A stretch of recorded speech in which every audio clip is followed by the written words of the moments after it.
Hello, and welcome to the first lesson of Chapter 3 involving the periodic table and specifically periodicity. So, there are two sections in Chapter 3, and we are going to talk about the periodic table today. This is Section 3.1. So you'll notice as we go through this lesson that the electron configurations that we learned about last chapter are going to play a big role in understanding the structure of the periodic table.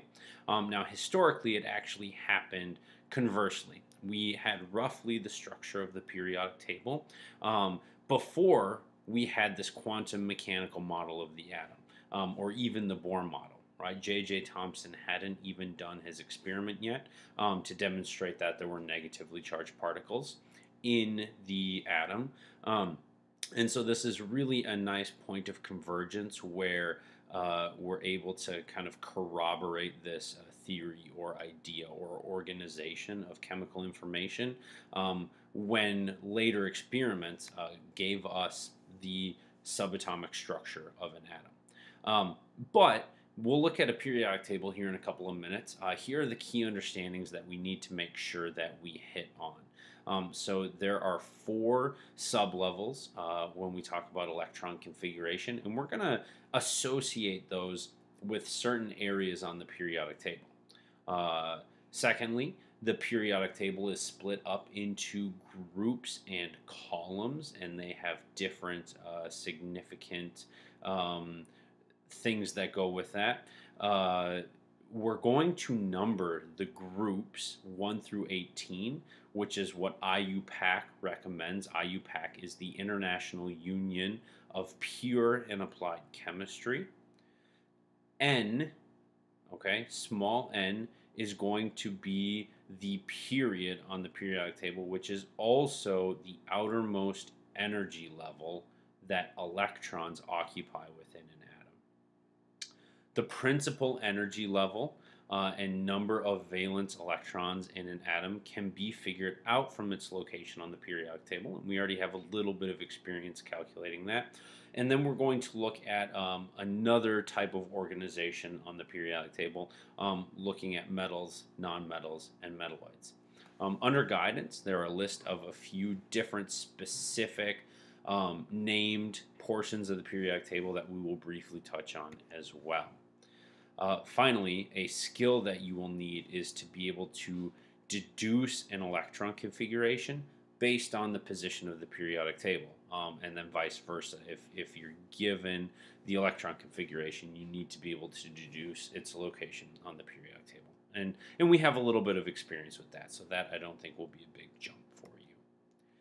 All right, so just a quick piece of review. Atomic number is Z. We will represent Z as the atomic number, and atomic number is, of course, the number of protons in an atom of a given element.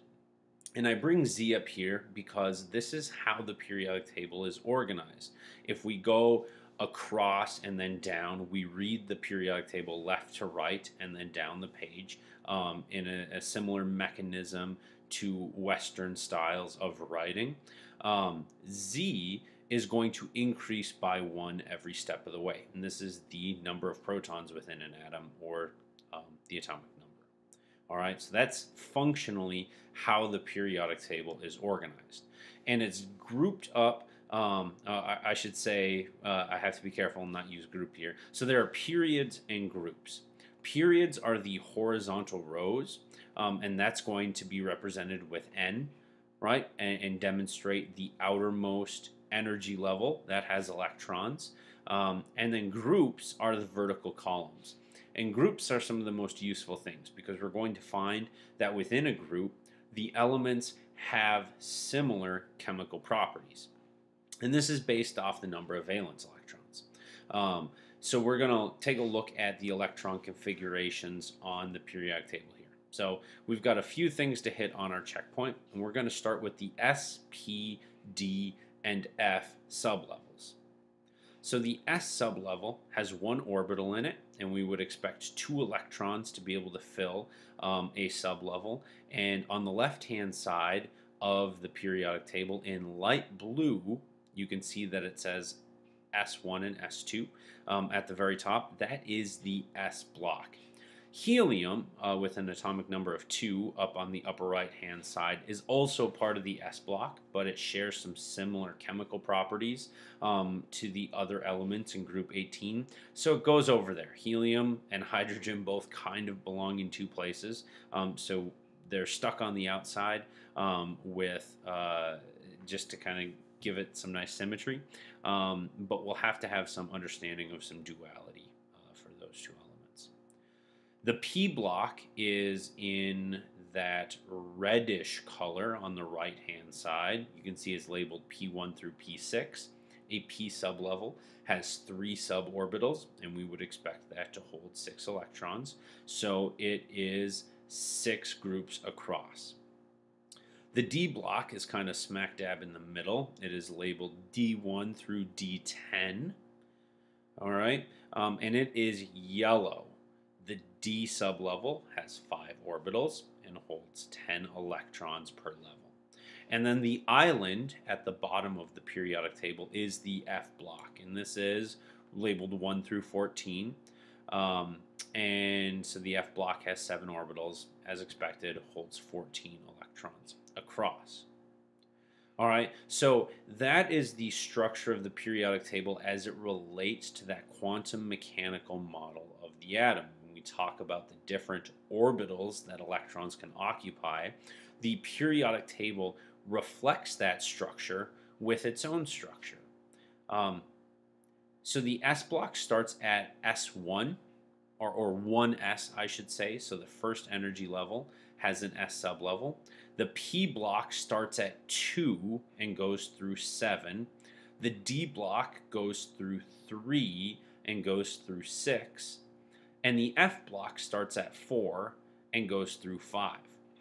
So we could pick any element on the periodic table, identify the block where it resides, identify the energy level of that block, and then count the number of atoms in to get that final notation. And you've had some practice at this last chapter. All right, the periods are the horizontal rows. So there are periods 1 through 7, and the groups are vertical, up and down. All right, the electron configuration, so the end component of an electron configuration within a group is going to be similar despite the energy level. And you can see that listed across the top of our periodic table here. So it goes S1, S2, D1, D2, D3, and this is tied to the location on the periodic table. This even includes some of the places where our 3 rules of electron configuration are not followed strictly. So if you look in group 6, starting with chromium, we can see that it errs from standard expectations by being D5S1, and group 11, where copper is an example, it has D10S1. So the Aufbau principle is not followed above all the other 2 principles. Hund's third rule supersedes it in those cases. Okay. So here are just a couple of highlights to make sure we touched on everything while looking at the periodic table. There's the S, P, D, and F blocks. We need to be able to locate those on the periodic table. We are using the group numbering 1 through 18 as that is appropriate IUPAC naming for those groups, and that is how our IB data booklet lists them. And then the electron configurations are going to be similar within a group, and we put the last component for each of those groups at the top of the last figure. So just a very simple exercise here. How many electrons are in the outer shell of iodine? Well, we note that iodine is in period 5, and it's in the P block. All right. So if we go backwards, we're going to get the noble gas of krypton. And if we fill out the electron configuration after krypton, we fill up 5s, fill up 4d, and then we put 5 electrons into 5p. All right. We can either rearrange those slightly or we don't have to. But if we count the electrons on the highest energy level, the fifth energy level is the highest level, and there's 2 from the s block, 5 from the p block, which gives us a total of 7 valence electrons, or 7 electrons in the outer shell.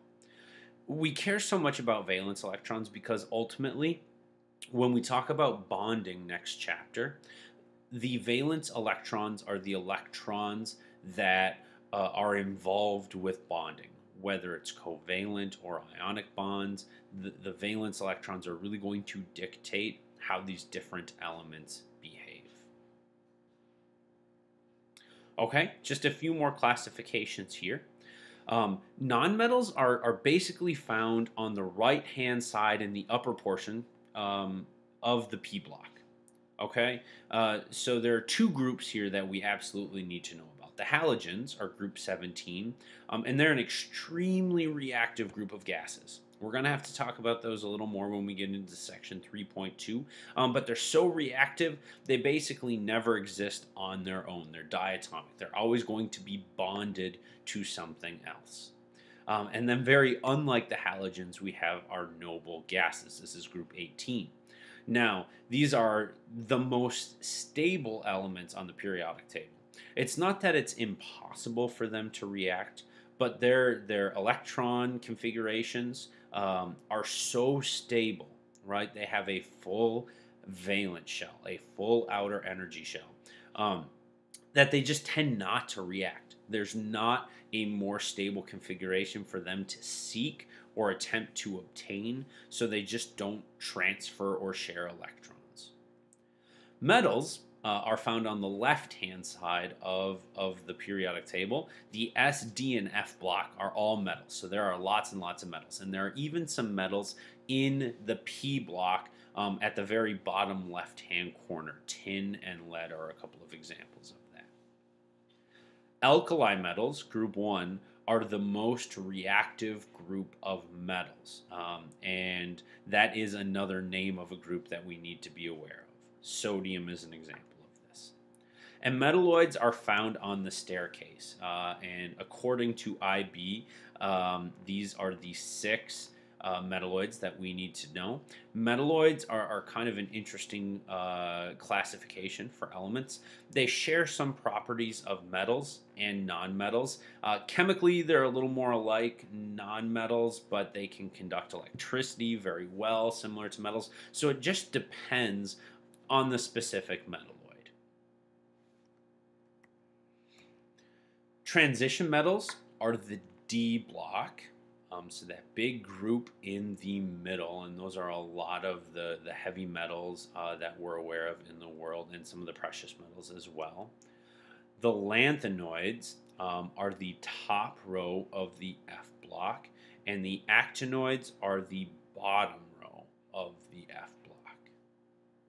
All right, lanthanoids, actinoids. The lanthanoids are extremely reactive. They're mostly silvery sorts of metal, but they react very readily. And then the actinoids are almost all radioactive, and there's only 2 or 3 of them that are naturally occurring in the